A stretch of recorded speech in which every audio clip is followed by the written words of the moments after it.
Hello everyone, if you're new to my channel, consider liking and subscribing. It will make me feel wonderful if you do that. Thanks. By the way, I also have another Naruto and Luffy fanfiction channel. If you are interested, link is in the description. Though a bird can't fly, that doesn't mean it never will. By Phalanx. What might have been if Kuina had survived her fall down the dojo stairs? She and Zoro strive to become the greatest swordsman in the world, allegiances and promises notwithstanding. Adios. Don't worry, we'll make it back, no matter what. Kuina gripped the sides of Pier's little fishing boat, her knuckles white and her face set. The sudden squall had whipped the waves into choppy peaks that the crippled little boat struggled to stay abreast of, but for all of Pier's cheery reassurances, they were still being tossed around mercilessly. All the same, every time they made it over a crest of a wave and plunged down the other side of the mountain of water, she felt as though her insides were dropping out. Not that she actually knew what the sensation of insides dropping out actually felt like, come to think of it. It had been rough sailing the way to Logia town. The improvisation of a jury mast for their vessel had helped somewhat, but when they were just a half-day's sailing past the Bay of Gosa, they had been hit with a sudden freak storm. Not for the first time did she thank whatever fate it was that had sent Piers to be her guide. She had no doubt that had it been any other less skilled sailor with her, the boat would have been swamped and sunk long ago. As it was, there was nothing she could do but trust in the skill of her companion, stay out of his way while he did his sailing thing. When the occasion allowed it, she would bail water out of the tiny boat with a pail he had given her. She suspected it once held bait worms, given the Pier's reluctance to discuss the topic of its former contents. Maybe he thought she would freak out if she knew. But at least bailing made her feel a little more useful than being dead weight. All the same, she still hated feeling helpless and totally dependent on someone. After what seemed like an eternity, there was a change in the air. As suddenly as the squall had began, the wind seemed to lessen in force and the waves lessened in magnitude until she no longer felt the need to grip onto the sides of the boat for fear she would be flung out. Piers-san? Did the storm die down? Harbor. Logia town, was Piers' terse reply. We made it, yeah. Kuina was tempted to dance for joy, except that she was still mildly queasy and a little voice in her head was telling her that something was wrong, and it was about her companion. She couldn't quite put her finger on what exactly was off about his speech. Then it hit her. The brevity was rather uncharacteristic of Piers. Is Piers-san all right? She asked uncertainly. As if in reply, there was a resounding thud of human body meeting wet woodboard. Piers-san? It took her a moment to realize that Piers' spent frame had just pitched forward to form an unconscious heap at the bottom of the boat. Piers-san. Fool that she was. Fool that she was not to remember that Piers was still recovering from nearly being killed by some insane cat pirate wench. Pushing him so far as to sail to Logia town with his injuries had been a stupid idea. A selfish idea. Although he'd never even complained about it, not even once. It only made her feel worse. The citizens of Logia town must have been accustomed to seeing odd characters doing strange things on their streets. No one seemed to express any surprise or interest at the spectacle of a slightly bedraggled young girl in a kimono half-carrying, half-dragging a semi-conscious marine along the docks. It wasn't his weight that was the problem, Kuina thought as she bit her lip and trudged forward. Oh, she had plenty of strength. And this wasn't her being overconfident. Years of training had given her above-average strength for someone of her stature. And working for Ichi-sen hadn't dented that a bit. She'd kept it up doing menial work like carrying pulls of wet cloth, far heavier than most people would imagine, and vats of dye, which both looked and were heavy. No, problem here was that while she was average-sized for a girl, she was also trying to carry someone almost a foot over her height and definitely almost double her bulk. It did not work well balance-wise. Hospital, hospital, hospital. She paused beside every building, trying to sense whether it was her objective. Signs were always so visual. How was she supposed to find anything here? If she hadn't been so preoccupied in her thoughts, Kuina might have noticed that she had walked right into something rather peculiar. But sadly, the former kimono maker's apprentice was only brought back to the present when a somewhat nasal voice interrupted her reverie. Well, well, well. What do we have here? A second, snivelly voice joined in. Looks like a wasted marine and his whore, methinks, Captain. The hair on the back of her neck bristled at being called a whore.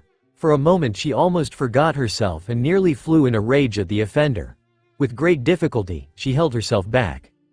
"Hey girlie," whooped a third voice. "What's you been a-doin' with that boy huh?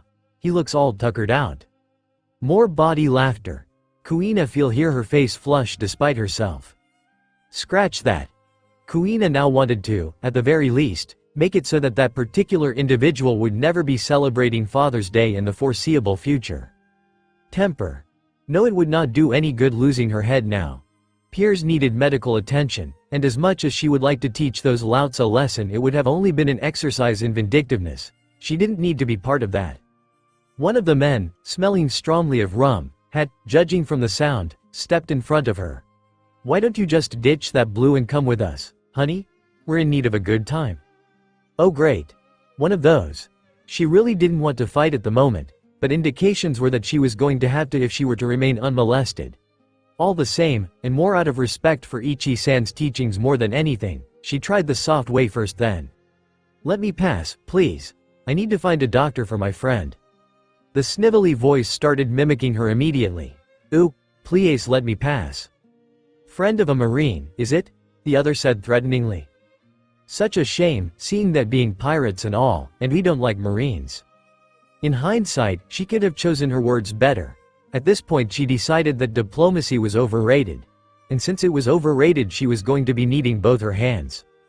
"Stay here for a moment please, Piers-san," she whispered as she set him half sitting, half leaning against the wall. With some alarm she noticed he was hot to the touch. She didn't have much time. She could smell the stale breath of the obviously drunk pirate right behind her. Whirling around, she attempted to draw Koyajaku, but she had misjudged the distance and the pirate was faster, gripping her firmly by the shoulders. "Kindly unhand me, sir. Ooh, we got such a polite little wench here. This should be fun." She didn't need the sudden stab of fear that was rising in her at the moment. Right now, she needed the calm. She needed the bloodlust. "Let's bring her back to the ship. I'm sure the crew would love a bit of amusement." Although she maintained her grip on the disguised sword, he had her other hand in a vice-like grip and she wasn't going to be able to draw her blade. "Stop struggling, girl, or I'll bend you over my knee, if you know what I mean." The implied threat triggered another round of guffaws from the pirates. "Or I could." After that comment, it seemed like the most natural thing in the world to bring her knee up and connect it solidly with her tormentor's nether regions. She knew he felt it, because he gave a roar and most importantly, released his grip on her. She fell on her knees, her hand finding the hilt of her weapon as she did so. "If you please, kindly refrain doing that in the future, lest I might need to knee you under your bend in return." "Sir," she tacked on the last word as an afterthought. Inwardly she couldn't help thinking how ridiculous it was that the more angry she got, the more frigidly polite she became. But as silly as it was, it helped her keep her head. Judging from the pirate's continued use of language that did not bear repeating, he didn't seem congestion. "Oh dear. I'm afraid I'm going to engage in something rather unladylike," she said coolly, feeling her fear and loathing give way to anger and the desire to kill. This was no time for mercy. Seam Ripper. The powerful upstroke sliced deeply into the torso of the fat pirate, flashing out of the sheath before the pirate even realized she had risen to her feet. She dully registered the pirate's cry of pain. Her kimono was splattered red as Koyajaku's gleaming edge exited from the shoulder. If you are facing a dangerous foe, either you attack without reservation, or you do not attack him at all. No sense doing anything halfway. Following the momentum of the cut, she whirled past the first pirate and sank Koyajaku hilt deep into the interior of the second pirate. "Pincushion pierce," she whispered. "No mercy." The effect was so sudden the pirate didn't even seem to realize that he had been impaled. She imagined his eyes widening as he collapsed. "This is so unseemly," she said coldly, still in a cold rage. "I seem to have stained my kimono. You'll have to excuse my unfit appearance." Kuina turned on the third pirate, but she could tell that he was already backing away. Most worryingly, she realized, her last opponent was the captain of the group, and he was backing away while calling for reinforcements. Running Stitch. Oh, he was definitely more skilled than his other two subordinates, for he had drawn his cutlass and parried both blows. Given the speed of her own draw, this was actually quite impressive. But as much as she would have liked a real sword fight, If more of the pirate crew were to join in the fray, she would be hard-pressed to defend herself and peers. She could hear the clatter of running feet. Leather on stone-flagged street.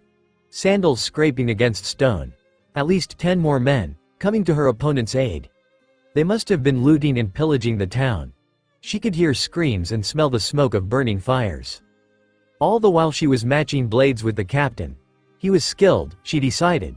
But given enough time she was sure she could beat him in a one-on-one battle.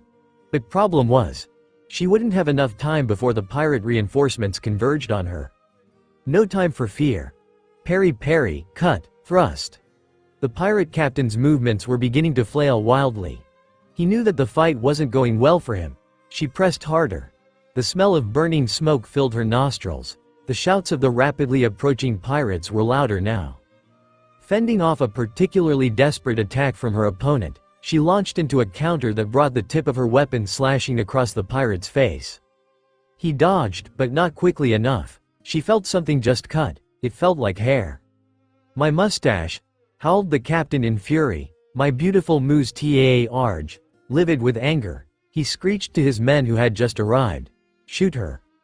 She muttered something rather unladylike as she shifted herself so that the captain stood between her and the reinforcements. The best she could hope for was that the men would hesitate to shoot with their leader in the way. The bang was not unexpected, but it seemed not as loud as the gunshot she had heard in Shelltown. This gun must have had some sort of device to minimize the weapon's report.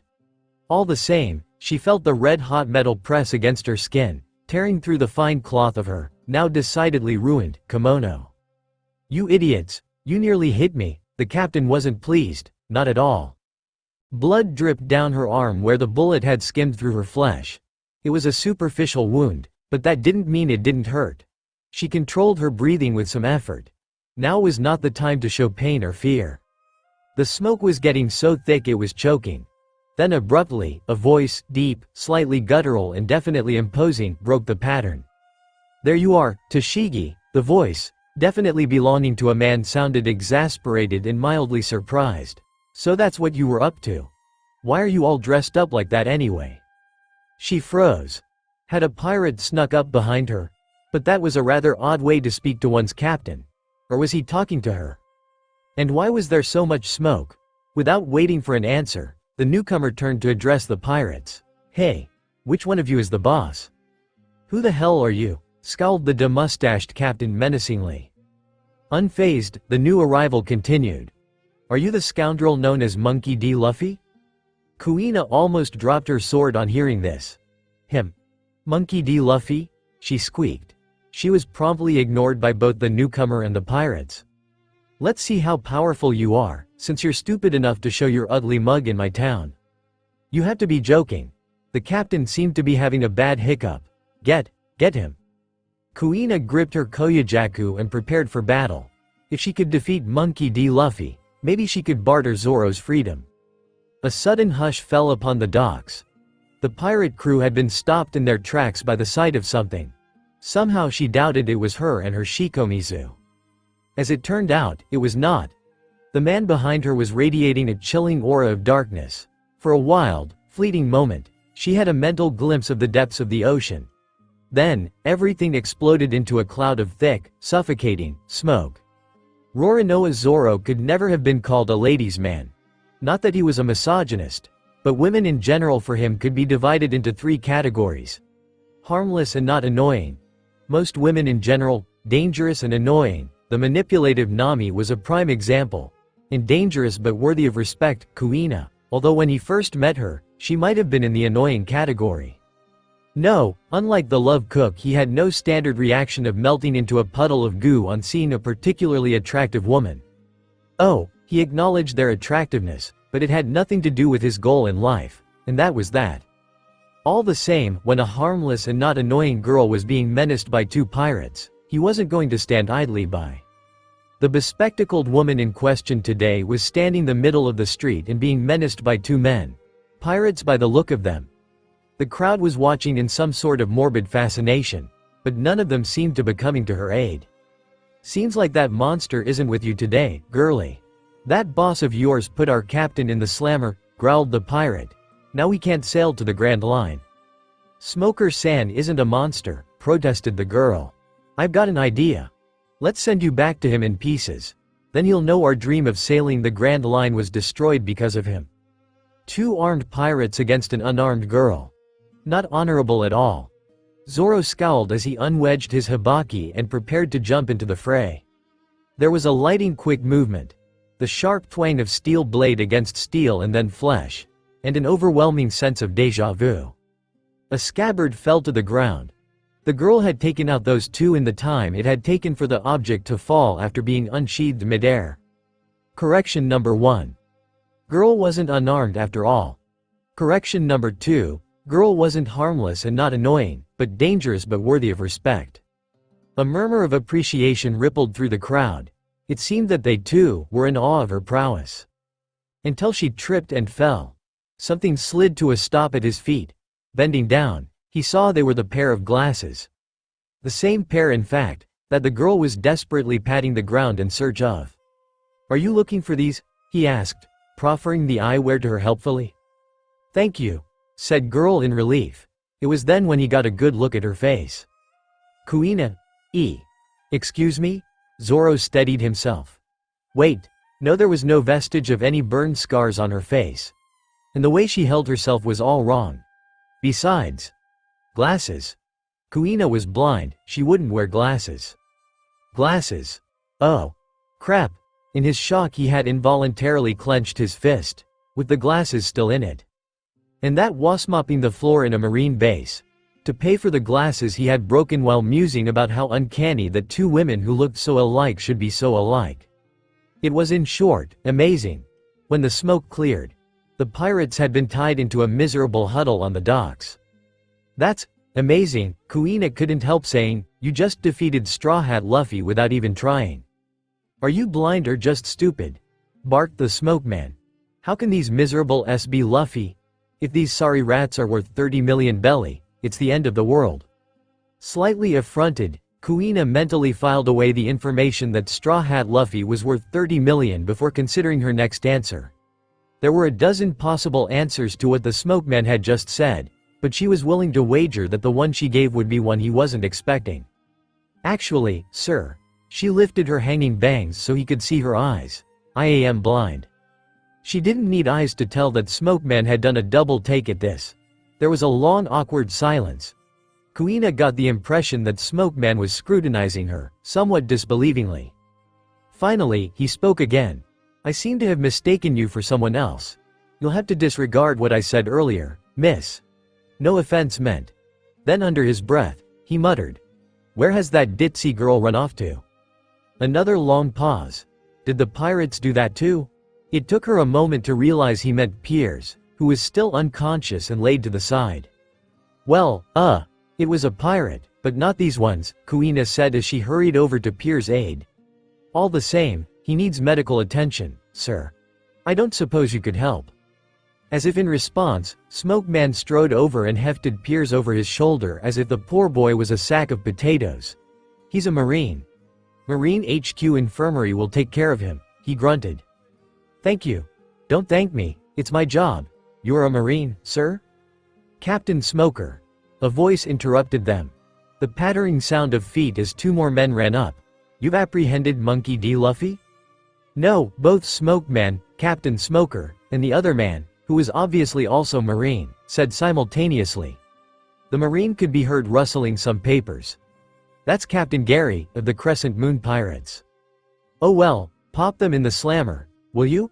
I've got to take this one back to base." With that, Smoker started strolling down the road. Then he stopped and turned. "Coming?" He meant her. "Why? Yes, sir." They made their way through the streets of Logatown in silence, him leading, her following. Suddenly, Smokeman, or rather, Captain Smoker piped up. "By the way, you wouldn't happen to have a sister, would you?" Hours later, Kuina sighed in something that was dangerously close to contentment. A shower and a new change of clothes were very great things after several days at sea. Getting the salt out of one's hair may sound like a minor thing to some, but the psychological boost it gave one was something not to be underestimated. She had been tempted to not put the hated face makeup back on, since she was in company of people who probably wouldn't seek to take advantage of her, but all the same, she did. Reasoning that when meeting new people it was best not to have them filch at the sight of your visage. Having her shallow shoulder wound tended to help as well. Captain Smoker had brought her to the Marine base, and after talking to her briefly, with an oddly large number of questions pertaining to whether she had relatives in town, had been content to leave her in the care of the Marine medics. She wasn't sure what to make of it, but from what she could gather and from the reactions of other Marines in the base, she seemed to have a very strong resemblance to one of the officers there, and a few people seemed to have taken it for granted that they must be related somehow. The doctor at the base had been very nice. After assuring her that everything possible for Piers had been done, yes, that fool had better take things easy and not reopen his wounds again once his fever goes down, and yes, he ought to be left alone to sleep it off, and no, he wasn't going to die. He'd advised her to get some rest herself and even offered her the use of a small room and bed. For which she was grateful. She'd really wanted to go out in search of Straw Hat's ship and Zoro, but she was no good looking for someone in a state that was 1 degree off sleepwalking. So she slept. And perhaps because her mind was worried, it was inevitable that she dreamed. A dark hallway loomed before her and a tall man was walking towards its end. In his hands he held 2 brooms, and in his mouth a third. As he moved, he swept. And with each stroke of the 3 brooms, the darkness spread. What a strange dream it was. In fact, the man with the brooms looked rather familiar. It's the pirate hunter Zoro. He's in our base, sweeping our floors. The fiend, yes, it really was a very strange dream. What woke her up was the thumping of boot on stone floor. The vibrations could be felt even through the cot she was lying on. Groggily, she wondered what was going on. Then her ears caught the word, Zoro. 5 minutes later, the doctor came to check on her, but the cot was empty and the door had been left ajar. Hours later, a young girl stumbled aimlessly about the streets of Logatown, lost and fuming at how close she had come to finding her quarry. An odd person, but an amazing swordsman. Toshigi had thought. She had watched the green-headed young man casually pluck the sandai kitetsu from the wooden floor which it had sank so deeply into. The blade was so sharp that the force of it landing alone was enough to make it sink in almost to the hilt. And the crazy person had stuck his hand out, full of confidence that the blade would choose to not hurt him. The same crazy person she had briefly admired, only to find that he was none other than Roronoa Zoro, the demon pirate hunter. And now she was crossing blades with him, determined to free that beautiful sword from the hands of that pirate. "You must have been so proud of yourself for tricking me," she said scornfully as they exchanged parries. "I never lied to you," pointed out the pirate hunter. "If you had asked me what my name was I'd have told you." She noticed he was only fighting her with 1 sword. Was he even taking her seriously? "Are you holding back?" she demanded. "Is it because I am a woman?" She had hit a nerve. She could see his cocky expression change. He was obviously unhappy over what she said. "At least have some respect for me as a swordsman. I didn't take up this sword for the sake of it. In a real fight, gender shouldn't be a factor." Toshigi upped her attack, managing a combination that Roronoa managed to somehow defend against. "Come on, fight me with your full power. You have no idea what it is like, being born a woman and always being underestimated." Something seemed to crack in the pirate hunter. His expression was black as slowly, deliberately, he drew his second sword. It was as if he was another person. He attacked with a terrifying ferocity that surprised her. In less than a few seconds, he had her pinned against the wall, her sword shigur flying into the air behind him and his sword planted inches from her head. "I never liked you since the first time we met," he growled. Her astonished countenance was enough to spur him into going on. "You just remind me too much of a friend of mine. But you have much more than what she has now.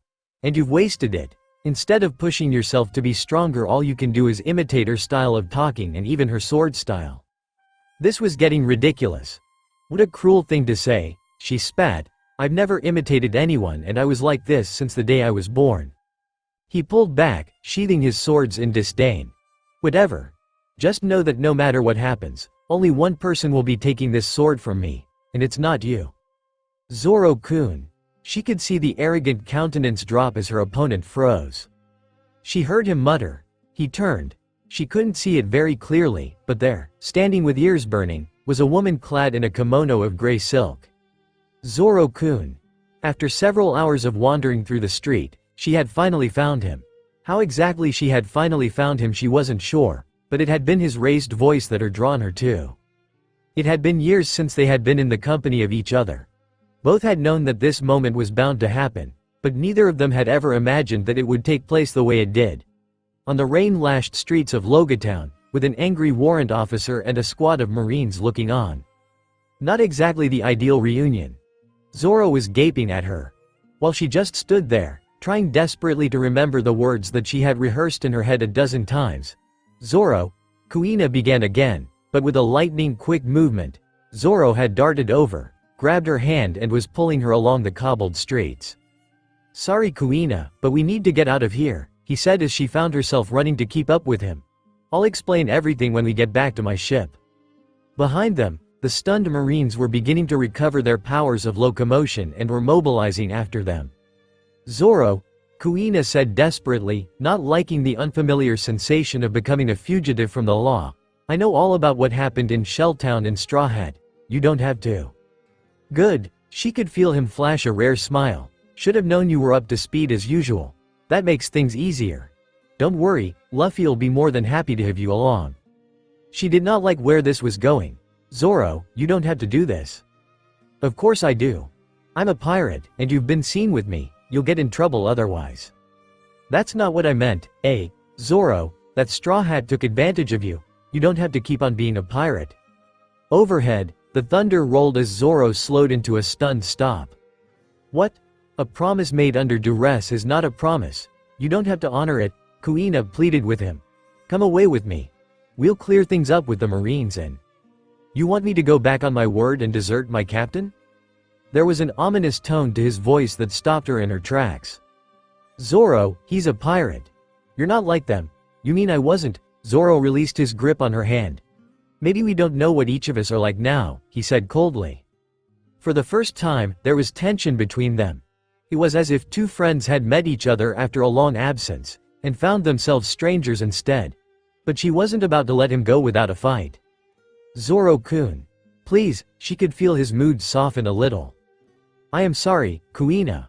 But I can't. I made a promise and I have to stick to it."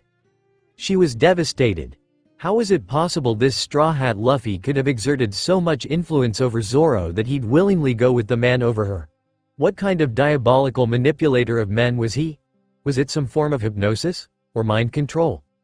The vision of Straw Hat Luffy filled her mind again, his sinister smile stretching ear to ear. "You're helpless to stop me, Kimono Kuina. Behold my power of enthrallment. There is no more of your Zoro-kun. There is now only the murderous demon called the Pirate Hunter Zoro, and who is now mine to command."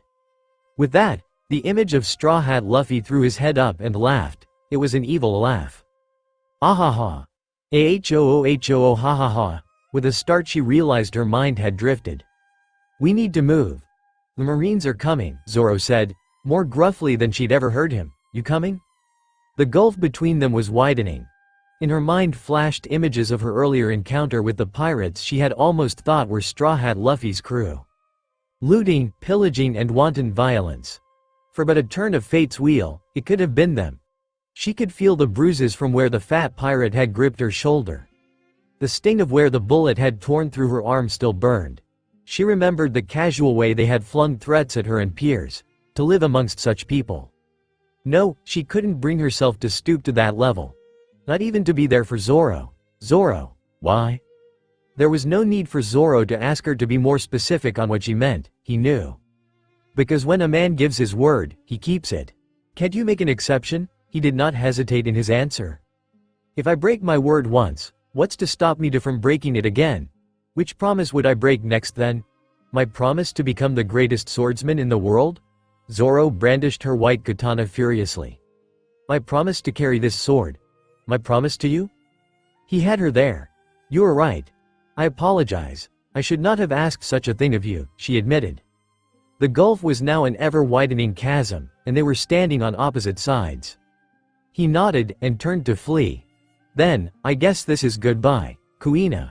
He paused. "I'm still going to be the greatest swordsman in the world. That I have to become a pirate as well to do it doesn't matter." Kuina felt wrecked with shame. She believed that she came to save him from losing himself. But what she had failed to see was that it was she who had lost herself somewhere along the passage of the past few years.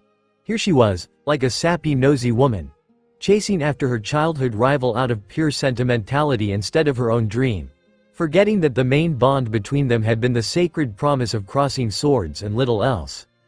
Not anymore. She drew Koyajaku from the sheath of her parasol, and let its flashing blade mingle with the needles of failing rain. Then I should call upon that other promise you made, then. Kuina, I respect your decision to become a pirate and go to the Grand Line, she said, as the other persona, the cold, collected Kuina, began to take hold. But I cannot allow my Wado Ichimonji to suffer the same fate. So please, Zoro, draw your sword. Kuina, I'm not going to fight you, she snapped. Needle. The sword flashed through the air in a stabbing thrust. Zoro saw it coming and avoided it easily, pulling thread. The sword flicked in a lashing moment, going further than what she should have been able to extend it by. He was not prepared for this follow-up and barely reacted in time to keep it from slashing his face. As it was, it scored over the skin of his cheek, drawing a thin tendril of blood. Her hand had retained the sword by the tassel of her shikomizu, and had extended its range by a good 6 inches. With an almost imperceptible flick of the wrist, she had pulled the sword back in and had it by the grip again. Zoro had his hand to his cheek where her blade had scored first blood. She could sense his surprise, and then recognition. That the Kuina who had died the night the flames claimed her face had somehow resurfaced again. I apologize, Kuina, he said, and she knew that a slow smile that radiated bloodlust was creeping across his face. I'd forgotten who it was I was facing. She shifted her stance, her blade keen. Don't hold back, she whispered. He adjusted the black bandana on his head and unsheathed all 3 of his swords. I never have. Toshigi dashed along the rain-soaked streets in hot pursuit of the 2 fugitives. Who was that woman that Roronoa had run off with? An accomplice? Was that how he had gotten hold of that beautiful sword? By seducing the daughter of some noble into stealing it for him? She rounded the corner and nearly tripped over herself at the sight before her. Roronoa was fighting the woman in the kimono, who appeared to have discarded her parasol for a long, slender, sword. And unlike his insulting toying of her earlier, he was going all out just to keep up with her. So was his opponent. It was a stark contrast of styles. His moves were direct, but with the force of a mountain behind them. Hers were fluid and subtle, relying less on strength but the blade being in the right place at the right time. Mesmerized the same time, terrifying in how they were both unbridled in their fury. Between them they had reduced the surrounding area into a mess of gouges and slashes, some of which had cut through stone. Sanzan Sakai, Overlock Onslaught. The Marines with her had caught up. Warrant Officer Toshigi, what's going on? The Marine who had posed the question paused. Warrant Officer, is that your sister or something? What are you talking about? Toshigi said irritably. Hey, miss. Get away from that man. He's a dangerous pirate. Another Marine was calling out. An absolutely stupid thing to say, given that the mystery woman was already engaged in battle and rather obviously a fair match for Roronoa. The 2 of them must have thought the same thing, because they both paused their battle to turn to the Marine. This fight is between the both of us, stay out of it, both said in perfect unison. Then they turned back and continued their no-holds-barred battle again. Flabbergasted, the Marine turned to Toshigi. Warrant Officer, what do we do? Toshigi didn't answer. In the brief moment the kimonoed woman had turned towards them, it was as though she had been looking into a mirror. It was her face. Layered in makeup so thick that it almost formed a mask, true. But it was still her face, her own face. Now that she thought of it, underneath the ornate robe that the other wore, the mystery woman's build seemed similar to hers. And she used a single sword as well. It was rather uncanny. In fact, it was unsettling as well, and Toshigi had to pinch herself to make sure that she was not dreaming. Toshigi shook her head to clear it of the fantastic theories racing through her mind. So this must have been the much-vaunted friend Roronoa had been talking about. She certainly lived up to expectations. Let them fight, but the moment the fight is over, do not let Roronoa Zoro get away. While all this was going on, the fight was continuing unabated. She could barely follow half of what they were throwing at each other, it was all going on so fast. Then it happened. Both combatants drew apart, then attacked again at the same moment. The kimono woman leapt over Rorinoa's double slash attack. Done with the katanas she had helped him obtain, Toshigi noted with annoyance. On landing, she had reversed her grip on her sword and had the point almost pricking into Rorinoa's stomach in a backwards extend just as the former pirate hunter half turned his head so that the white katana he held in his mouth was resting against the side of her throat. Both fighters froze, recognizing that they were at an impasse. The street was silent, the spectators hardly daring to breathe for the fear any movement would trigger a catastrophe. It was quite some time before someone spoke and broke the silence. "Kuina," Zoro breathed, "you've really learned to attack." "Zoro," Kuina replied in turn, "I cannot believe you fight with my precious katana in your mouth." Technically, Zoro continued, making sure that the slight movement of same katana in question did not cut his rival's neck. "It's mine until you defeat me and take it from me." "I know that. Just that it's not very hygienic, is it?" "Oh wait. No, I don't think that ever mattered to you." "I don't get sick," Zoro quipped. "Oh touché. Excuse me?" One of the Marines waiting at the side piped up. "Are you done with your fight yet? If you are, we'd like to get on with the business of arresting you." "Say, are you going to arrest her too?" Zoro asked, trying to sound absolutely aloof and not concerned about Kuina at all. "That woman is not wanted," said the warrant officer who looked so much like Kuina. "So it's just you. But that katana will be confiscated and taken away from you, Rorinoa." "Not going to happen," thought Zoro as he racked his mind for a plan to avoid this. "Not going to happen," Kuina said primly, echoing his thoughts. "I'm sorry, but the person who will take back that katana is me." The Marines raised their rifles. Oh crap, this was not going well. "Hey," he whispered to Kuina. "Let's do this another time." "Whatever you are planning, Zoro, you're not." Before she had finished her sentence, the wind suddenly intensified. Channeled by the rows of building on either side of the street, the concentrated gust knocked everyone to the ground. First that lightning and then the wind. Zoro wondered as he turned to see Kuina struggling to get up, but the voluminous robes of her kimono did not make it easy in the unnatural wind. It really is freaky weather here. In the distance, he thought he could hear Luffy. It sounded like he was in trouble. In fact, that was definitely the sound of the love cook getting his behind kicked. As much fun as that would be, it did not bode well for his crew. He got to his feet, grateful that his tight-fitting clothes did not have as much resistance against the wind. It was not a nice way to leave things, but he had other priorities now. One that included getting away before the white sword got confiscated. "Zoro-kun. That's the way from which we came." Surprised, he turned to look at Kuina. She was calm, she too understood the necessity of him getting away this time. "Not that way," she continued in annoyance, "that way." How was it possible that she could sense the directions without sight? Nevertheless, he turned the other way as she indicated, and positively fled with the precious katana in possession. She could hear the footfalls of the Marines, rushing after where Zoro had gone. There was a pause as the female officer who apparently resembled her paused. She knew she was being scrutinized again, but she no longer cared. But she did. He was gone. To be a pirate. And he'd gone with her sword, and she had had no choice but to let it happen. "Kuina. Piers-san." Her friend came tottering up after the pursuers had left her behind. "What is Piers-san doing out of bed? Piers-san should be resting." "Oh, I'm all right," he said, off-handedly. "I woke up and the fever was all gone and the doctor said you'd gone off and then I asked him where and he said he didn't know. Then he said I should take it easy and wait for you to come back, but then I said that Miss Kuina is very capable, but all the same it's not nice to let her wander around an unfamiliar city alone and he shouldn't have let you go alone. After that he got mad and said he didn't and it wasn't his fault, but if I wanted to go after you then fine, but don't come back crying to him if I get sick again, and so I've been looking for you everywhere and..." "Say, did you manage to find Zoro?" "Zoro is headed for his ship now," she stated calmly. "Come on." Piers grabbed her by the hand. "We can still catch up with them." "Okay," she acquiesced. "But don't think I can't tell that Piers-san is barely holding up. Strain yourself again and I'll kick." "Yes ma'am," said Piers quickly.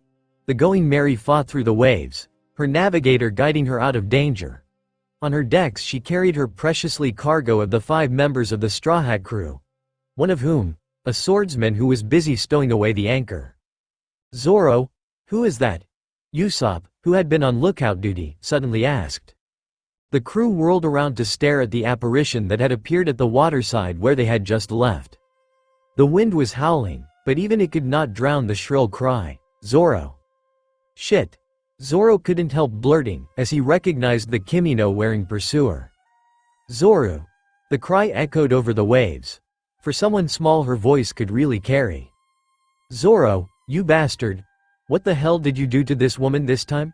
Sanji was in a paroxysm of rage. It was better this way. He'd chosen the life of a pirate, but she didn't have to get caught up in this. She had her family name and father to think about. She didn't need to get wanted by the Marines like how he was going to be now. What is it with you wronging women left and right? In the distance he could see a Marine go up to Kuina. For a moment he stiffened. She had better not have gotten into TR. "Oi! Are you even listening to me, Marimo?" They were talking. Even from the distance he could read their body language, it was friendly. Was this the reason why she had been reluctant to come with him? Damn those Marines. They'd stolen his best friend. Shu met face. That bastard cook had just kicked him. He was standing there now, obviously expecting a reaction. I said, "Answer me." "Mind your own business, dartboard brow." That would have been an expected retort, or "Shut up, love cook, you're the pervert here." Yes. That would have been another typical answer. But instead, with his face as dark as the sky above, he picked himself up, shrugged, and went to help get the ship through the storm, leaving the blonde cook astonished and rather unnerved. "What's wrong with Zoro?" he could hear Sanji ask, as Usopp shook his head in a similar bewilderment. She'd sat, listening to the waves that carried the departing going merry away from her. She had failed. "Damn you, Straw Hat Luffy," she whispered, "you've stolen my best friend." Behind her, Piers had finally caught up with her headlong rush for the docks. "I'm sorry, Miss Kuina," he huffed, seeing the Straw Hat's ship in the distance. "It's all right, Piers." It was a lie, but it was the best she could do at the moment. Zoro had gone where she could no longer follow. Over the sound of the wind and waves, a spoken phrase caught her ear. "Prepare a ship." She started. The voice was unmistakably Smoker Sans. "I am going after that Straw Hat," the Marine captain was announcing to his men. Without even thinking, she rose to her feet, ignoring Pierce's question of where she was going, and followed the sound to its source. The female officer, who appeared to be called Tashigi, well, that explained the earlier confusion, was too pledging to join in on the pursuit. She didn't sound very happy about Zoro's successful escape. "But," stammered an aghast Marine, "what will happen to the town if you go?" "The main base will." "Then I will tell them not to order me around," Smoker retorted with an air of finality. He used his imposing nest to good effect. No one dared to contradict him. And into this atmosphere she joined in. "Captain Smoker. I heard you were sailing after Straw Hat Luffy." She kept her voice steady in her plea. "Please, let me come with you." Smoker, she could tell, was completely unmoved. "Give me one good reason why I should bring you, a civilian, along on a Marine ship in pursuit of a 30 million bounty pirate." Perhaps he expected her to break into pieces as she scrabbled for a reason, but she had been ready with an answer long in advance. Well aware that Tashigi stood nearby and within earshot, she gave her reply. "Because katana that Roronoa Zoro has, sir, is my family's Maitu and my inheritance. Even if I have to swim out to the Grand Line itself, I intend to take it back, no matter what." The ship smelt of tar and salt and was constantly filled with the noise of footsteps and flapping canvas. It was a big ship, which meant that it didn't get tossed around as badly as Pierce's little fishing boat. Which also had a directly proportional effect on how seasick Kuina could get. In this case, she hardly felt queasy. Boats, she decided, weren't that bad after all. And best of all, it was on its way to the Grand Line. She had been lucky. After a hushed conversation with his warrant officer, Captain Smoker had consented to let her on board. It had taken some convincing though, and Smoker had imposed some conditions for her that he expected to be fulfilled if she were to come aboard. One of which were the garments lying on the bed right now. Nothing for it but to do it. The kimonos were part of her identity as Ichi-san's apprentice, but in exchange for passage on the ship, she'd be required to discard them for a while and fill the role of Zatsuyo, bawled the cook. The office's meals are ready. Bring it over to their quarters, doors on starboard side. Right away, sir. As part of the deal she'd made with Smoker, he'd put her down as a Zatsuyo, a chore girl, in the crew of his ship, as only Marines were allowed on board marine vessels. She knew he'd pulled strings to get her in without clearing a full background check or going through training, so she wasn't about to complain, but it still rankled she was back where she started, doing odd jobs. It makes such an unattractive sound when it moves.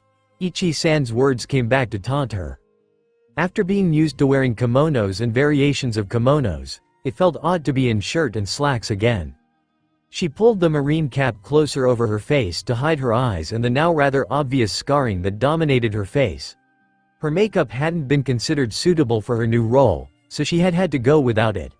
Funny how exposed she now felt without the powdered mask to hide behind. The real, uglified kuina out in the open for all to see. But she was going to the Grand Line, and that was the important part. A familiar voice rose from the hubbub of a dozen other unfamiliar ones. Miss Kuina. Hey, that looks good. Kuina smiled. I'm surprised Piers-san recognized me. Of course, you're the only other woman besides Warrant Officer Toshigi on board, the seaman said cheerfully. I miss the kimono though. But, suddenly, he trailed off, catching the sight of her face. With a rush she realized that he had never seen her without her makeup on, and the sight of her scar was probably a shock and maybe even a little revolting. It's an old scar, she felt required to explain. It's so cool, Piers finished for her. Is that real? Wow. It makes you look so badass, if you know what I mean. Like rawr. I'm dangerous. I mean I know you were strong before but you sure didn't look it but now you look like someone no pirate would want to mess with. He wasn't mocking her, she realized in amazement, he actually meant it. Piers-san is probably the only one on board that thinks so, she said laughingly, immensely cheered up. But I'm not very dangerous now, I don't even have my shikomizu. Chore girls weren't allowed to wear weapons, so she'd left koyajaku securely stored in the quarters she shared with Toshigi.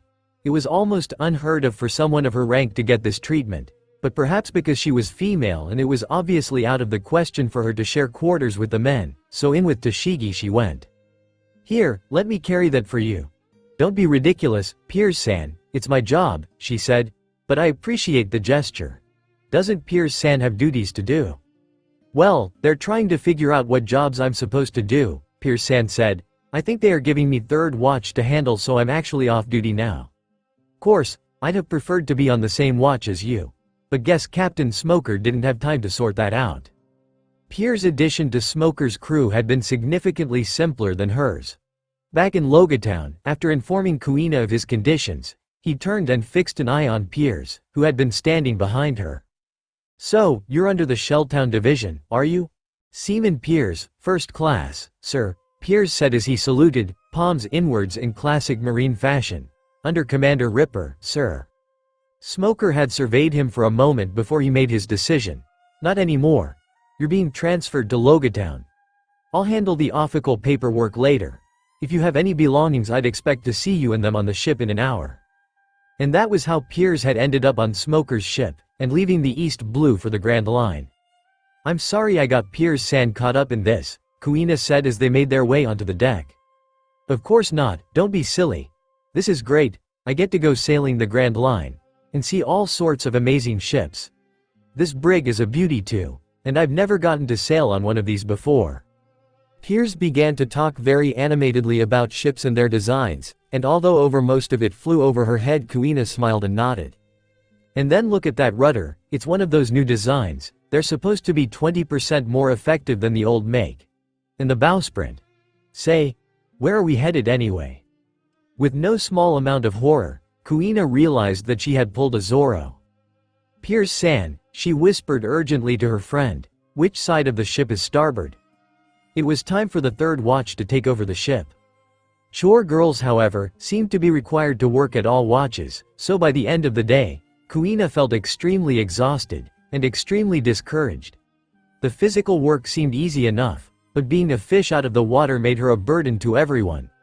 The simplest of tasks needed to be explained to her before she understood, and all the sailing jargon could have been another language for all the effect it had on her. In fact, the impression she seemed to be sending everyone was that she was there for show, or maybe to fill some quota in the gender-balanced, disability-friendly roster. Or to put it plainly, she was on board because Captain Smoker felt sorry for her, clearly highlighted because without her makeup on the scarring, her disability became rather obvious. She knew this was not true, but one cannot always control how other people think, and so she was miserable. "All hands on deck, we're about to enter the Grand Line." The call came from deck. Obediently she clambered up the stairs, careful not to hit her head against the edge of the hatch, and made her way to the bridge. Even as she pattered across the deck, she couldn't help but feel that the air was thick and muggy, and the drone of the ship's auxiliary engines had replaced the cheerful flapping of the canvas sails. The navigator, a warrant officer who went by the name of Briggs, was talking about keeping some course or other. As it was third watch, Piers was steering. "We're really cutting into the comm belt here, sir," he was saying to the captain as she approached. "We will save some time and cut in front of the Straw Hat Pirates if we do," Captain Smoker answered.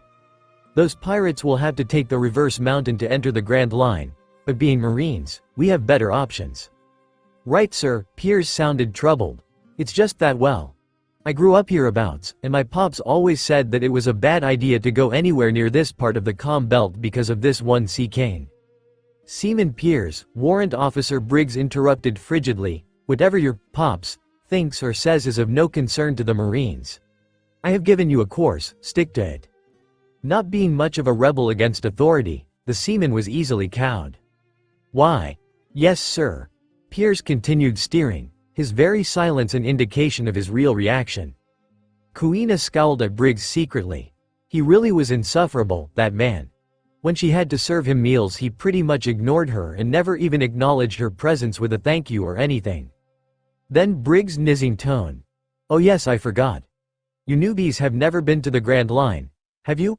Well, you needn't be so scared about the sea canes. You see, the bottom of this ship is lined with sea stone. It makes us pretty much undetectable to sea canes. They'll never even notice us, you'll see." "Well, they certainly haven't noticed us," Piers commented. Briggs scowled at his helmsman. But if there was any witty repartee forthcoming, it seemed to be taking its time. "Oh no," groaned another Marine.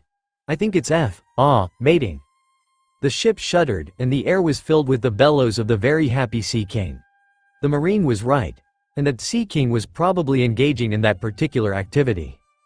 "You were saying something about not crossing this part of the comm belt?" Smoker was shouting to Piers over the sound of the sea monster.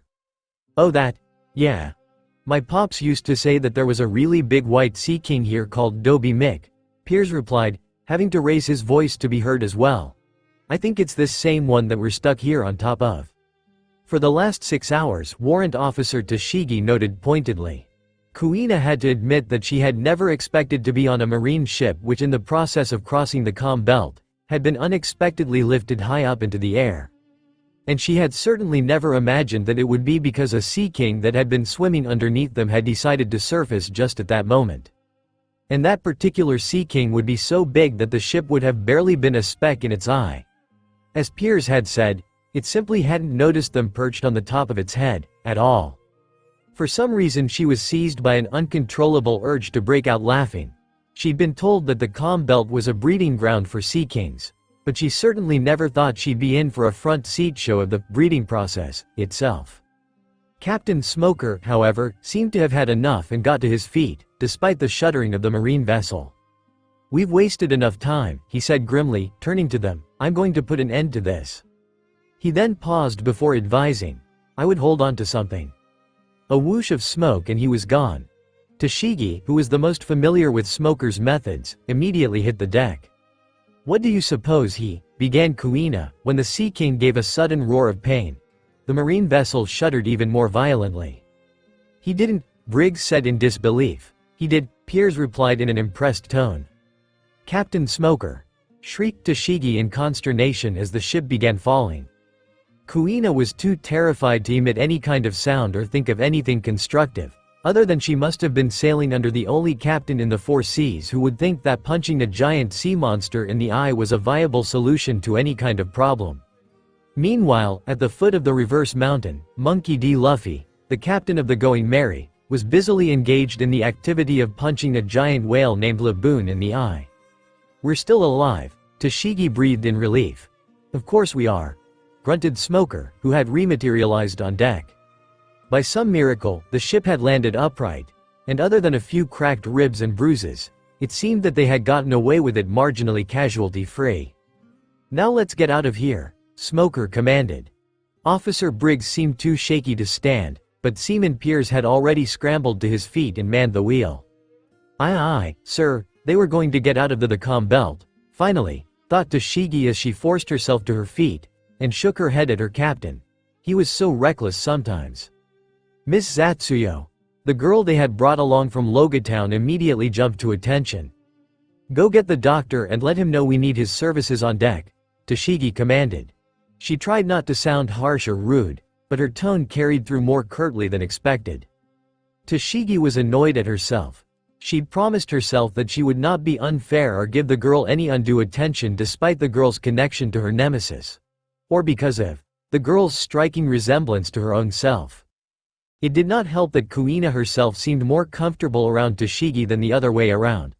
Not being blessed with the advantage of sight, Toshigi supposed, meant that Kuina didn't have to see the resemblance to Toshigi every time they met, and be reminded of how they were both so eerily similar. It had been a shock when Toshigi had discovered that the mysterious childhood friend of Roronoa Zoro's was stone blind. Then shame had come rushing in as she recalled Zoro's taunt about how she, Toshigi, had wasted her talents when she had had so much more. In her mind she could see Kuina's movements still, fighting Zoro on an even footing, moving with a deadly kind of fluid grace. How did she do it? And why was she, Toshigi, who should have had such a large advantage over the blind girl, so far behind in terms of strength and skill? She tried not to resent the other girl for it, she truly did. But human nature had a tendency of defying even the most well-intentioned of resolutions, and every time Toshigi had seen the blind girl stumbling around unable to cope with life in the Marines, she'd had secretly felt glad. If that girl had effortlessly managed to be a flawless Marine in addition to being a superlative sightless swordsman, Toshigi was very sure she would have hated her guts. Rather unbecoming of her to think that. Maybe she really was that horrible a person, she mused. She was duly broken out of her musing by a terrific splashing right ahead of the boat. "It's Dobie Mick," yelled the helmsman. "Again?" Captain Smoker growled. "He's breaching."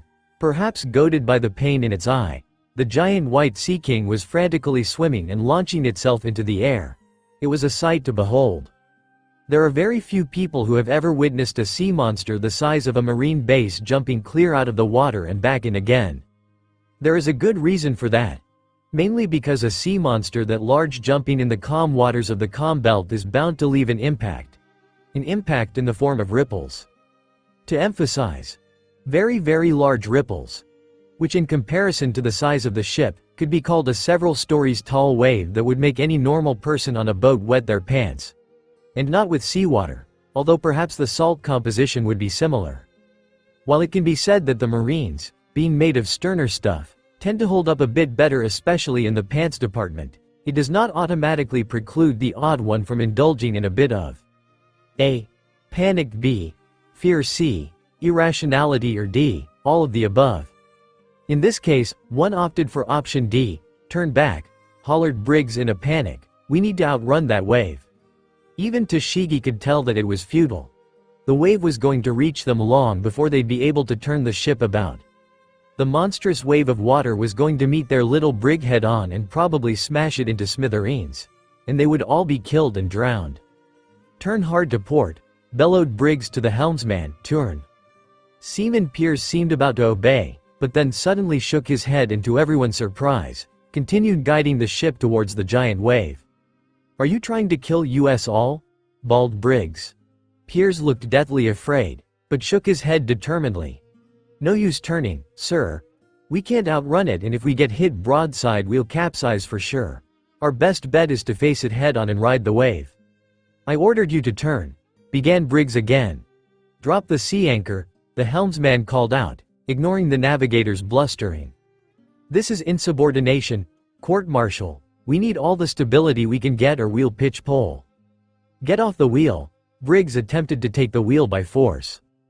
Don't you tell me how to sail a boat. The mild-mannered Marine exploded furiously in response, surprising all and sundry. I was born on one.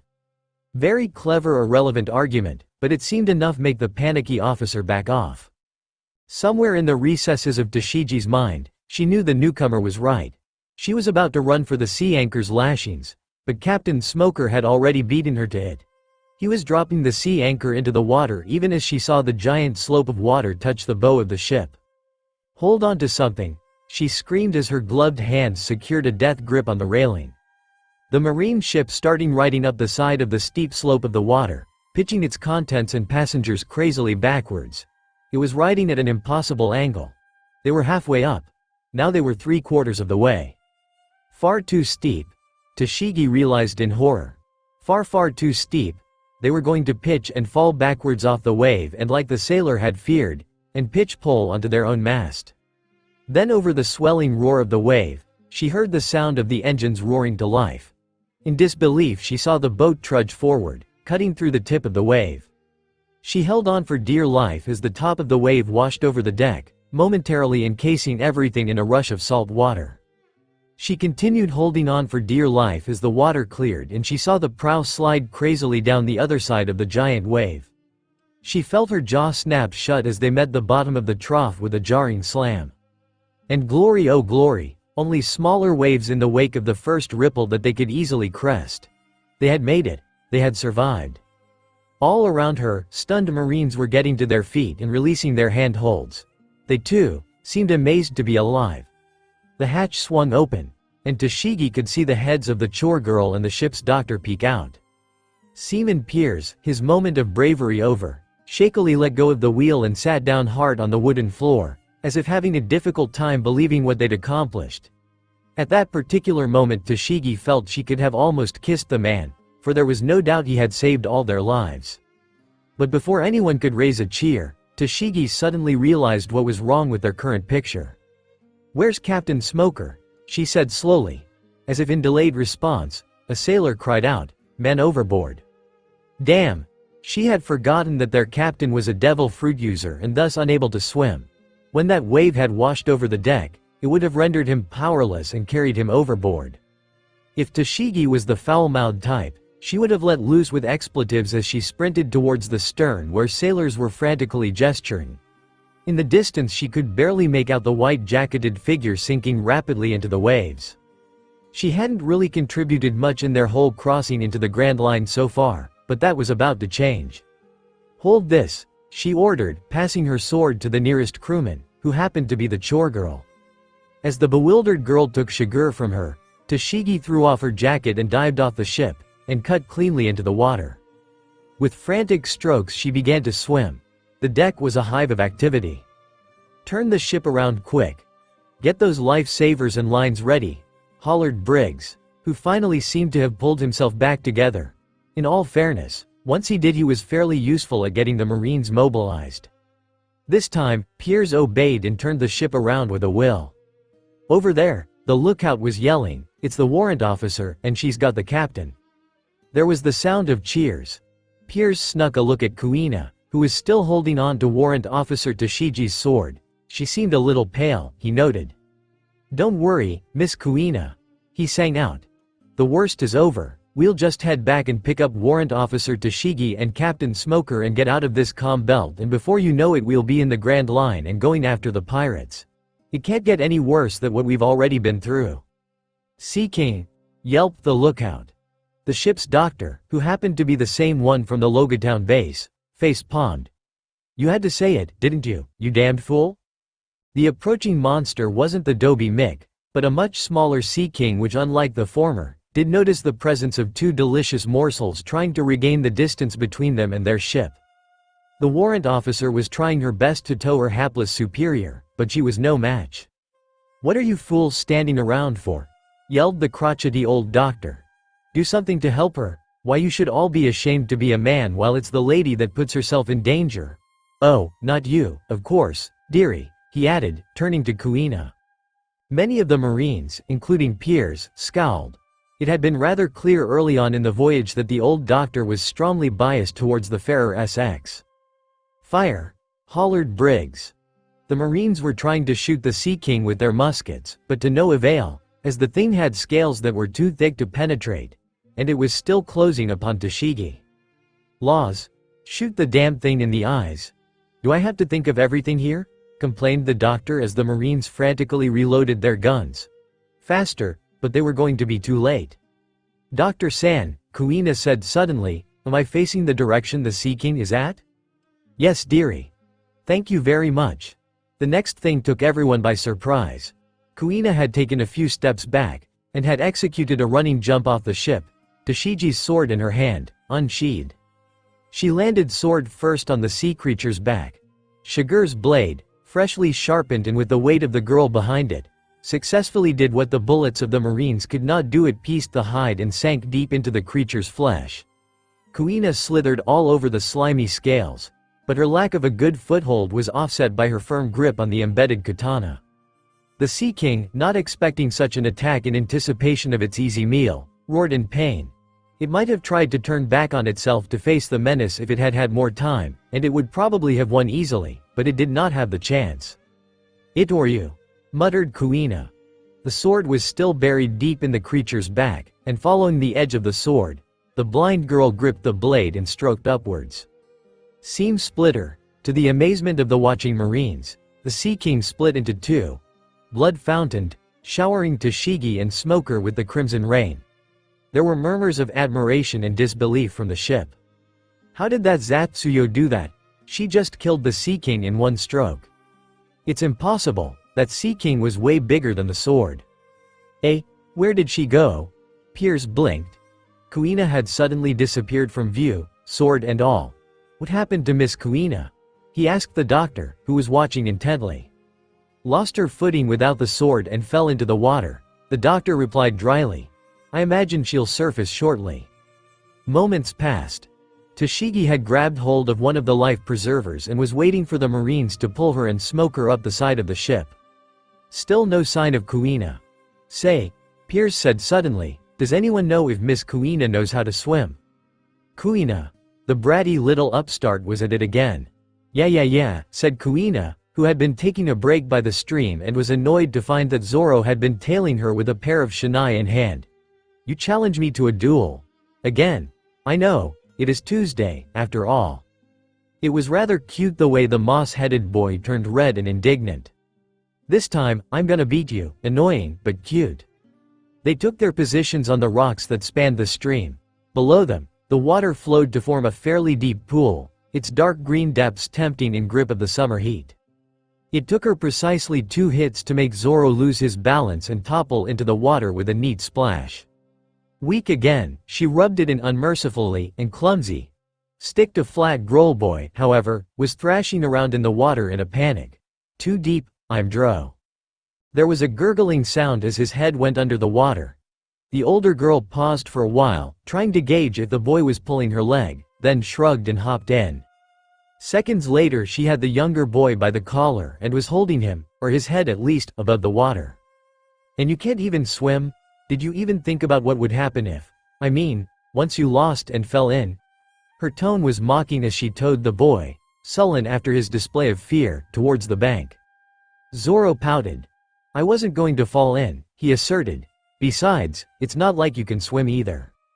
Kuina laughed. True, but I am also 1.5 feet taller than you are, runt.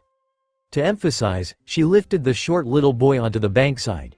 And my feet reach the bottom of the pool just fine, she added smugly.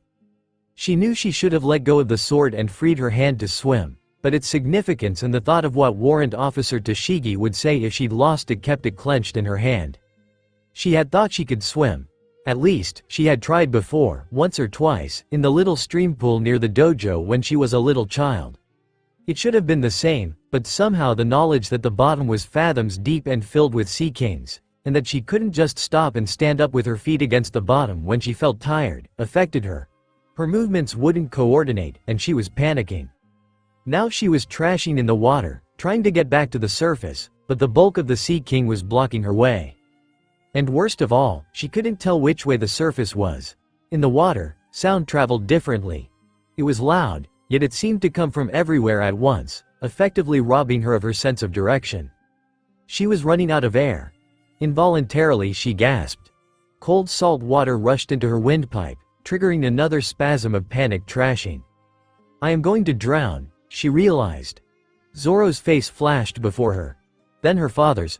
Then oddly enough, her imagined impression of Mihawk's. Not like this, not right after I finally understood how to do it, she thought in fearful anger. I didn't even get a chance to perform that move in front of Zoro and hear him sputter in envy. Her life was at its end. The fire had eaten her face and stolen her sight, and the water was going to steal her remaining senses and drink her breath. She and Zoro had a freaking destiny. And irony upon irony, he was going to find out she had drowned in a stupid incident crossing the calm belt.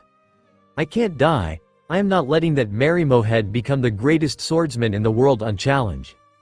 If she was going to die, it was going to be by a sword. His sword, even, at the very least. Fate couldn't be so mean as to dictate that she would die in such a trivial way, could it? As if in response, she felt a hand grab her by the collar, and pull her down, except that it brought her falling up into the surface, and into sweet, sweet air and the warmth of sunshine on her face. Spit, commanded a shrill voice, cough it out. It should have been familiar, but right now she was too busy fighting for air to recognize it. But she obeyed, bringing the water that had entered her lungs back out and drawing in deep, grateful breaths. After what seemed like a long period of coughing and choking, she felt a strong hand slip around her. You all right, Miss Kuina? Right, just relax and take a deep breath. If you keep your lungs full of air and you won't sink in the salt water. Promise? See? Now, just hang on to me and I'll get us back to the ship. Oh, and you might want to watch where you point that sword, ahehe. Don't go cutting me up like you did that sea king. That was awesome, by the way. Tears of relief coursed down her cheeks, but with the salt water everywhere, she doubted anyone could tell the difference. Thank you, Piers-san. You should thank Officer Toshigi, Piers said as he paddled towards the ship. She could hear the sound of the water breaking against the wooden prow.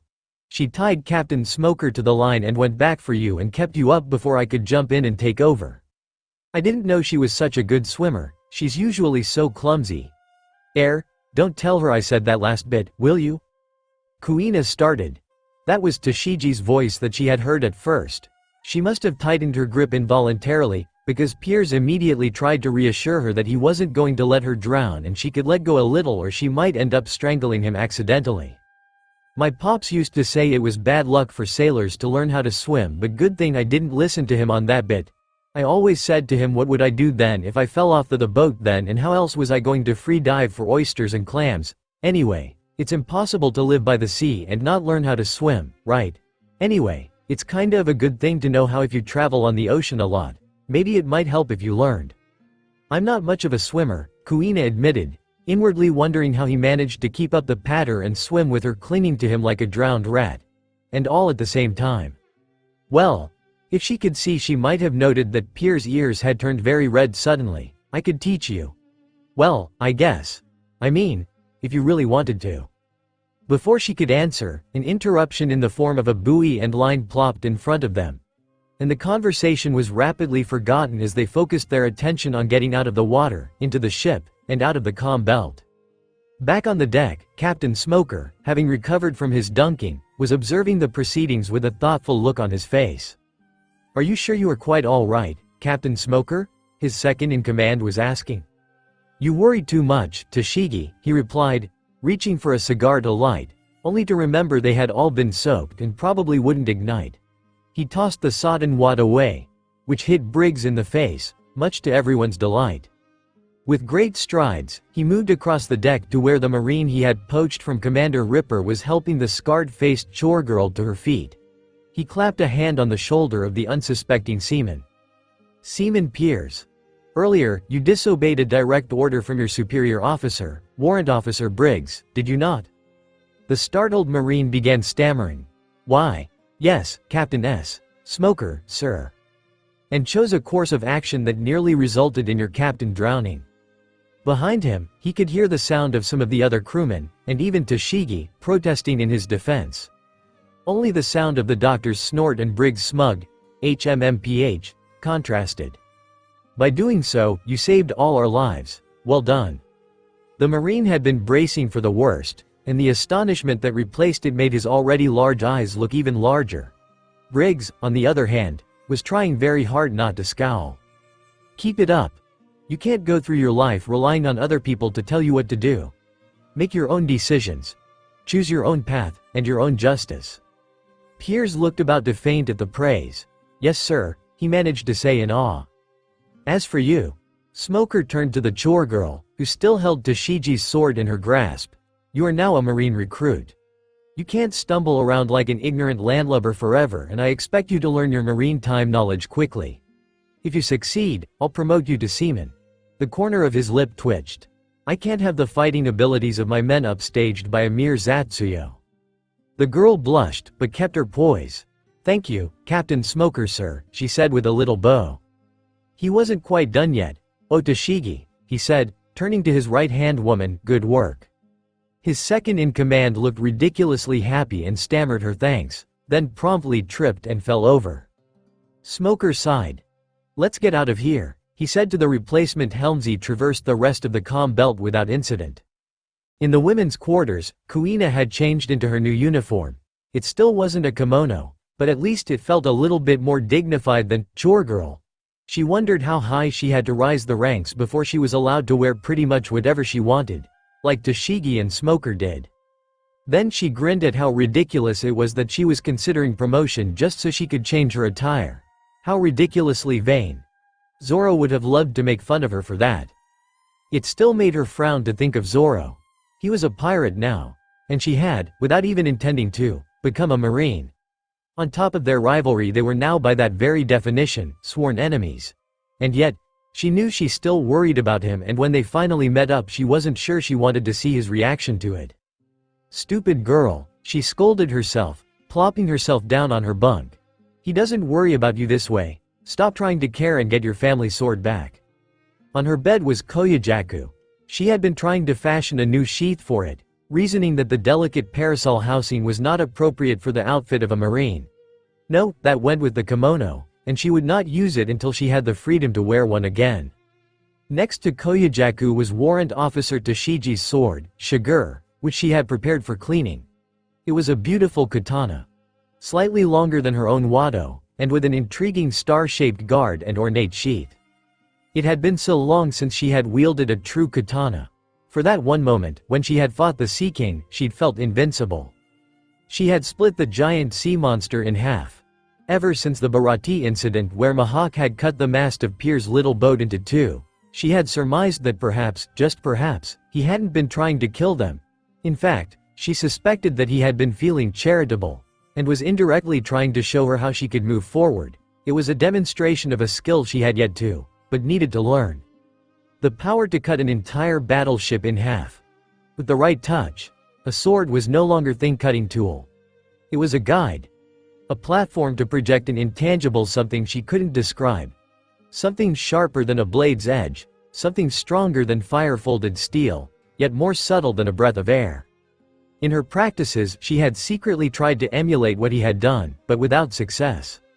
Something had still been missing, and it wasn't until that moment, standing on the deck with the knowledge that the Sea King was going to devour Captain Smoker and Officer Tashigi, that she finally realized what it was. Concentrated will. The intent to kill. She picked up Shigur and held the blade in her hand, remembering. It has been as though at that moment, the sword had spoken to her. Perhaps out of concern for its true owner. What a fanciful thought. She'd suddenly felt a connection with it, and a certainty that she somehow, this time, she could. And it had not failed her. Even now, with the katana in her hand, she could almost feel it again. Focusing, she swished the blade along the wooden floor, careful to keep it at least an inch away from any actual contact. Then she knelt and felt the wooden surface. She hadn't imagined it. The wooden floor bore the long straight cut of a slash. The door opened. Kuina whirled around as Tashigi walked in. Instantly she realized what an odd sight she must have presented. A naked sword drawn at close quarters for no apparent reason. She really couldn't blame the Marine officer for regarding her suspiciously. "My apologies for using it without Tashigi-san's permission," Kuina began. "I was trying to clean it. I'm afraid it got wet with the seawater." The sword enthusiast that she was, Toshigi did not look pleased at the idea that her precious Shigur had been exposed to corrosive salt water and would require a night's thorough cleaning to be restored. Despite Kuina's protestations, she deliberately leaned over and plucked the sword from Kuina's hands, saying that she, Toshigi, would see to the cleaning of it herself. There was a strained silence. Kuina strove to break it. Piers-san told me you saved me from drowning earlier, she started to speak. I would like to. Don't thank me. Toshigi was examining her sword as she spoke. I was in your debt for killing that sea king. Was she imagining the stiffness in her superior officer's voice? Have I displeased Toshigi-san? Kuina asked tentatively. No, the other woman replied quickly. Far too quickly to be convincing.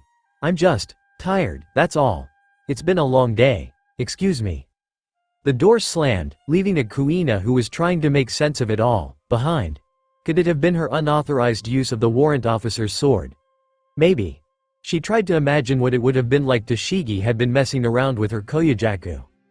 Annoyed, sure, but even so that was a disproportionate reaction, so it couldn't just be that. She sighed. She wasn't sure what else it was that bothered the warrant officer, but it was going to be really uncomfortable if this kept up and they shared the same quarters. There was a knock at the door. Miss Kuina? Piers-san? Kuina couldn't keep the smile from her face as she flung open the door. The Marine seemed to have his hands full. What is that you have there? Books, replied Piers. I borrowed them from Briggs' library. Well, I had to name drop Captain Smoker before he would let me have them. The cranky bast. Oops. Sorry, Miss Kuina. Anyway, I figured you could use a hand getting up to speed with the whole Marine thing, and since I did pretty okay on the exams and everything, and since I'm not on duty right now, I thought I'd help you get started. There are exams? Kuina tried not to sound horrified. Yep, and here's a notebook for you to take notes. Piers-san, Kuina tried to be tactful. Thank you, but I can't read or write. Piers was nonplussed. Then I guess you're going to have to learn by rote then. But one way or another, we're going to make a Marine out of you.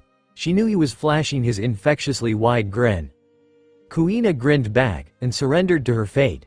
The days and nights flew past rapidly on board Smoker's ship. Over the course of the weeks, Kuina learned about the history of the Marines, which went over her head, or perhaps she did not understand it well enough, navigation, enough to know she would never be any good at it. And the routine duties expected of a sailor. There were many tasks, such as being the ship's lookout, that she would never be able to, or be expected to perform.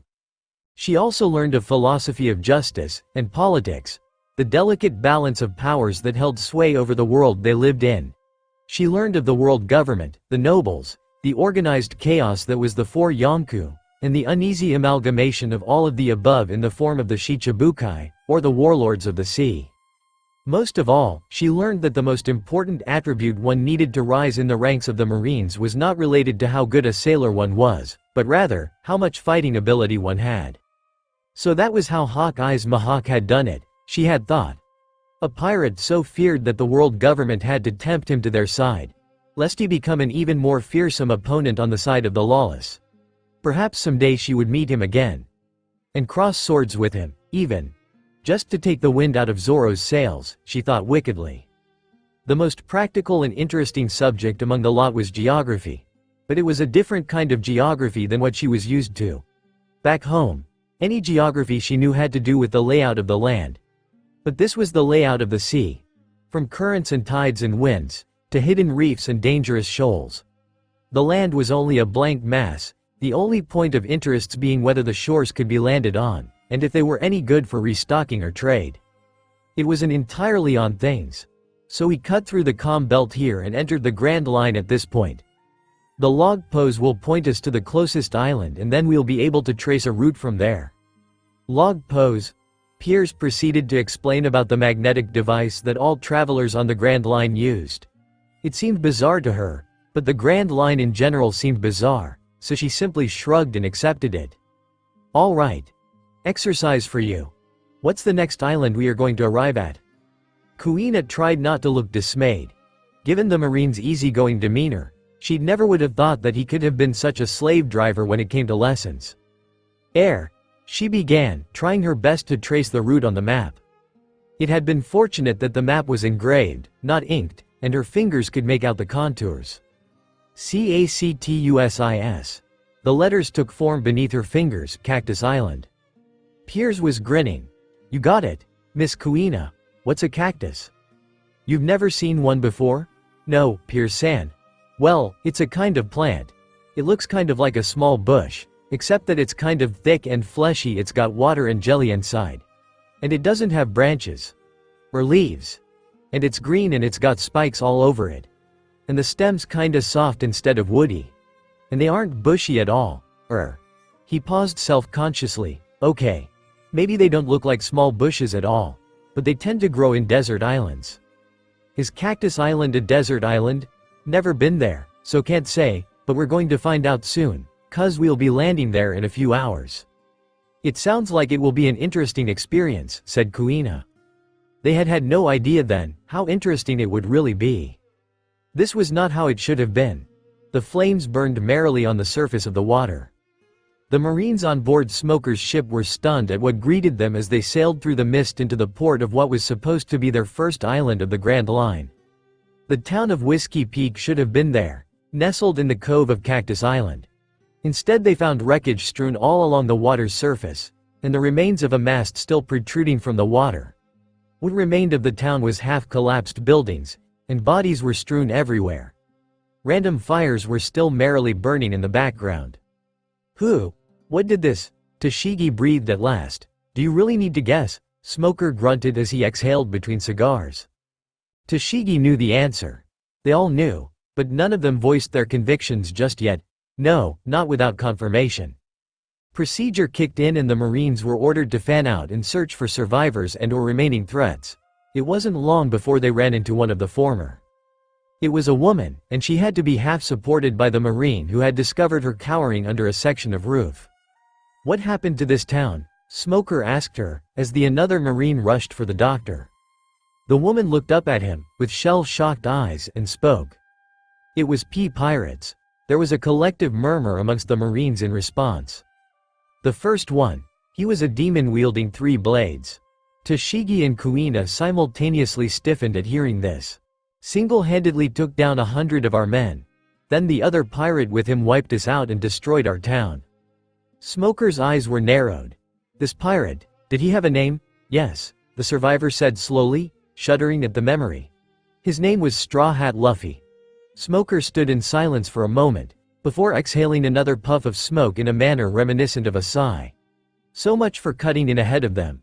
Behind them, there was the sound of the howling wind, and the desolate flutter of torn, flapping canvas.